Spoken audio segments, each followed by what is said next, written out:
আসসালামু আলাইকুম। এবার ঈদে রেলে যারা ভ্রমণ করছেন তারাই স্বস্তি এবং আনন্দ পেয়েছেন।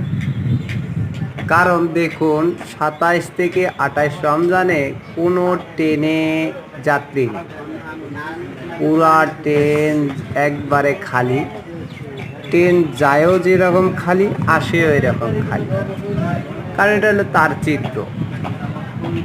মোটর যানবাহনে যারা যাতায়াত করতেছেন ঈদের আনন্দ ভাগাভাগি করার জন্য, তারাই যা দুর্ভোগিত করছে। তাছাড়া ট্রেনে যারা যাতায়াত করতেছে তারা হলো যে স্বস্তি আনন্দ পেয়েছে, কোনো কষ্ট নেই। দেখেন ট্রেনটা পুরোটাই খালি যাচ্ছে। এই ট্রেনে এক বগিতে 30 থেকে 40 জন যাত্রী আছে কি না আছে তাও সন্দেহ আছে। যাই হোক, ভিডিওটা যদি ভালো লাগে তাহলে কমেন্ট করবেন, শেয়ার করে অন্যজনকে দেখার